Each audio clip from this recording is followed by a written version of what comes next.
భగవద్ధామం ఎలా ఉంటుంది? ఈ జగత్తులో గోచరించే వైషమ్యం గురించి గమనిస్తే పుత్ర మిత్ర కలత్ర బంధ్వాది ఎవరితోనైనా అది తప్పదు. అందుకే సహోదరుల మధ్య కలహాలు, భార్యాభర్తల నడుమ కలహాలు, బంధువుల మధ్య కలహాలు, కుటుంబాల మధ్య కలహాలు, వర్ణాల మధ్య కలహాలు, వర్గాల మధ్య కలహాలు, రాష్ట్రాల మధ్య కలహాలు, దేశాల మధ్య కలహాలు కొనసాగుతూనే ఉన్నాయి. ఎటువంటి వైషమ్యము లేనట్టి స్థానమే వైకుంఠం. అదే భగవద్ధామం. వైషమ్యము ఉండదు కాబట్టి కలహము, చింత ఉండవు. ఇక వైవిధ్యాన్ని గురించి చర్చిస్తే అది జగత్తులో ఎంత మాత్రము కనిపించదు. కానీ దుర్భాగ్యవశాత్తుగా మనకు ఈ భౌతిక జగత్తు అంటే ఈ భూమి వైవిధ్య పూర్ణంగాను, భగవద్ధామము వైవిధ్య రహితంగాను తోస్తుంది. లేకపోతే భగవద్ధామానికి వెళ్ళాలని మనం ఎందుకు తీవ్రంగా ప్రయత్నించడం లేదు? వైకుంఠములోని పురుషులందరూ ఇంద్రియ భోగవాంఛ లేకుండా హరిసేవలో నెలకొని ఉంటారు. వారు చతుర్బాహువులు కలిగిన వారు, పీతాంబరధారులు, హరిసేవకు అన్యమైన కార్యము లేనివారు, తాము చేసేది కార్యాలకు ప్రతిఫల వాంఛ లేనివారు అయి ఉంటారు. ఆ లోకము పరమ మంగళకరమైన పెక్కు వనాలకు కలిగి ఉంది. అక్కడ ఉన్నట్టి వృక్షాలు, కల్పతరువులు అంటే అవి కోరిన కోరికలను తీర్చగలిగినట్టి సామర్థ్యం కలిగినవి. ఆధ్యాత్మికము, మూర్తివంతము అయినందున అవి అన్ని ఋతువులలోనూ పాల పుష్ప భరితాలై ఉంటాయి. వైకుంఠవాసులు తమ భార్యలతో కలిసి విమానాలలో ప్రయాణిస్తూ భగవద్గుణ కర్మలను గానం చేస్తుంటారు. ఆ విధంగా దివ్య గానములో తన్మయులై ఉన్నప్పుడు వారు సుగంధ భరితమైన మాధవి పుష్ప సౌరభమును కూడా పట్టించుకోరు. అంటే హరిగుణ కీర్తనలో వారికి ఇంద్రియ భోగవాంఛయే కలగదు. హరికీర్తనలో విక్షేపం వారికి ఎంత మాత్రము నచ్చదు.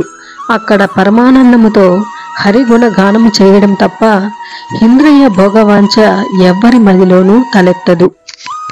ఆ జగత్తులో ఉన్నట్టి పశు పక్ష వృక్షాది జీవజాలము కూడా దివ్య స్వరూపాలే.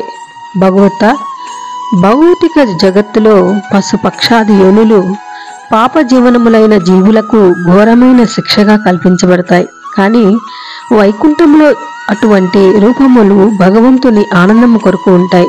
అవి కూడా మూర్తిమంతములై తమ తమ రూపముల ద్వారా భగవంతుని సేవలో నెలకొని ఉంటాయి. అంటే అక్కడ పశు పక్షాదులకు ఇతర లోకవాసులకు భేదం లేనే లేదు. అంతా ఆధ్యాత్మికమే, అంతా హరినామమే. పూలు ఎన్ని ఉన్నా అవి ఒక్క తులసి దళానికి సరిపోలవు కదా. తులసి శ్రీకృష్ణునికి అత్యంత ప్రియమైనది. అందుకే సుగంధ పుష్ప చెట్లు వైకుంఠములో తులసి చెట్టుకు విశేష గౌరవాన్ని ఇస్తాయి. అంటే అక్కడ వైషమ్యము లేనే లేదు. అటువంటి దివ్యస్థితి చెట్ల మధ్య కావచ్చును, వైకుంఠవాసుల మధ్య కావచ్చును, పక్షుల మధ్య కావచ్చును, ఇంకా దేని మధ్య అయినా కావచ్చును. అక్కడ ఉన్న సమస్తము హరి సేవోన్ముఖతను కలిగి ఉండటమే దానికి కారణం. వైకుంఠవాసులు మరక తకనక నిర్మితమైన విమానాలలో తమ పత్నులతో కలిసి ప్రయాణిస్తున్నప్పుడు కూడా వారి సరస్సు సల్లాపాలు సొగసులచే కామ వికారాన్ని పొందరు. సమస్త సౌఖ్యాలు లభించగానే భౌతిక జగత్తులో మనిషి వెంటనే మైథున భోగాన్ని వాంఛిస్తాడు. ఈ భూమిలో జీవుని కట్టపడివేసేది మైథున భోగమే. పగలంతా కష్టపడి పనిచేసిన వ్యక్తి రాత్రి కడుపు నిండా భోజనం చేసిన తర్వాత మైథున భోగాన్ని కోరుకుంటాడు, దానికి బంధీయుడు అవుతాడు. కానీ వైకుంఠ లోకంలోని విశేషమేమిటంటే వైకుంఠవాసులు ఎంతటి భోగభాగ్యాలలో ఉన్నప్పటికీ, తమ చెంతనే అత్యంత సౌందర్యవతులైన తమ పత్నులు ఉన్నప్పటికీ, వారు సరస సల్లాపాలు చేసినప్పటికీ కామ వికారాన్ని పొందరు. అక్కడ మన్మథ వికారం చెల్లదు. ఆహా, ఎంతటి అద్భుతమైన వాతావరణం! స్త్రీ పురుషుల జంట స్వాభిముఖంగానే ఆకర్షణీయంగా ఉంటుంది. వైకుంఠములో అటువంటి జంట కామరహితంగా హరిసేవలో లగ్నమై ఉండడం వలన మరింత ఆకర్షణీయంగా వైకుంఠం కనిపిస్తుంది. వైకుంఠముల పురుషులు చతుర్భుజులై విష్ణు రూపముతో గోచరించినట్లు వనితలు లక్ష్మీ రూపిణులై ఉంటారు. అందుకే బ్రహ్మ సంహితలో లక్ష్మీ సహస్రశత సంభ్రమ సేవ్యమానం అని చెప్పబడింది. వైకుంఠ వాసితులైన ఈ లక్షలాది లక్ష్మీ గణము విష్ణు పత్నులు కారు. వారందరూ వైకుంఠవాసుల పత్నులు. వీరు కూడా భగత్ సేవలో నెలకొని ఉంటారు. వారందరూ తమ కాళ్ళయందులు గల్లు గల్లుమని మోగుచుండగా వయ్యారంగా నడుస్తూ తమ చేతులలోని పద్మములను విలాసముగా త్రిప్పుతూ అక్కడ ఉన్నట్టి చలువు రాతి కూడ్యాలను శుభ్రపరుస్తూ ఉంటారు. నిజానికి ధూళి సోకినప్పుడు మాత్రమే శుభ్రపరచడం అనే పని కలుగుతుంది. కానీ వైకుంఠములో దుమ్ము ధూళి అనే ప్రసక్తి ఎక్కడుంటుంది? అయినా తమ సేవా తత్పరతను ప్రదర్శించుచు ఆ వనితలు సేవారతులై ఉంటారు. భగవదనుగ్రహాన్ని పొందడమే వారి లక్ష్యం. ఇక లక్ష్మీదేవి తన ఉద్యానవన సరస్సు తటంలో భగవానుని తులసీ దళాలతో అర్చిస్తూ ఉంటుంది. భగవానుని అర్చిస్తూ ఆమె నిర్మల సరోవర జలంలో తన సుందర వదనాన్ని తిలకిస్తూ ఉంటుంది. భగవంతుని చుంబనముచే ఆమె వదనము మరింత సుందరముగా అవుతుంది. భగవంతునిలో లేని లక్షణం స్వభావం జీవులలో ఎలా ఉంటుంది? అయితే భగవంతునిలో కనిపించినప్పుడు ఏదైనా సరే దివ్య నైజంతో అలలాడుతుంది. కానీ అదే విషయం జీవుని ద్వారా ప్రకటమైనప్పుడు వికారంగా మారుతుంది.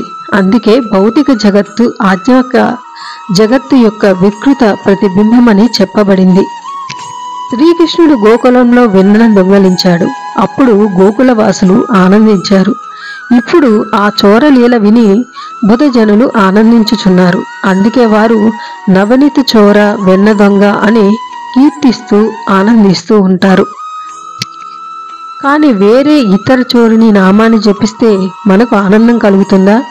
దొంగతనం చిన్నదైనా పెద్దదైనా ఎవ్వరికి ఈ జగత్తులో నచ్చదు. ఇదే ఆధ్యాత్మిక జగత్తు భౌతిక జగత్తుకు ఉన్న తేడా. ఎవరైతే మనస వాచ కర్మన కృష్ణునితోనే సంబంధం ఉంటుందో వారి చరమగమ్యం భగవద్ధామమే. ఈ విషయాన్ని శ్రీకృష్ణుడు స్వయముగా బృందావనంలోని గోవులకు తెలియజేశాడు. ఎప్పుడైతే శ్రీకృష్ణుడు నందమహారాజును వరుణలోకం నుండి కాపాడాడో అప్పుడు అందరికీ అతని మహిమ పూర్తిగా తెలిసిపోయింది. అప్పుడు వారు శ్రీకృష్ణుడు తమ లోకాన్ని దర్శింపచేస్తాడా అని మనసులో ఆలోచించారు. సర్వంతర్యామి అయిన శ్రీకృష్ణుడు గోవుల మనసును తెలుసుకొని సాక్షాత్తుగా తన గోలోకాన్ని దర్శింపజేశాడు.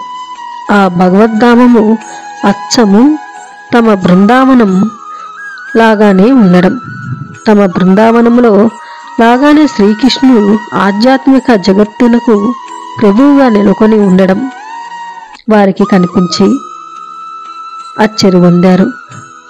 సారాంశం ఏమంటే కృష్ణ భక్తి భావనలో తన్మయులై జీవించే భక్తి శిఖామణులు వైషమ్యం రహితమైన వైకుంఠంలో కాలాన్ని గడుపుతూ ఉంటారు. సమయం కాగానే భగవతాదేశంపై భగవద్ధామంకు పయనం అవుతారు. అంటే గోకులానికి, శ్రీకృష్ణుడు ఉండే లోకానికి.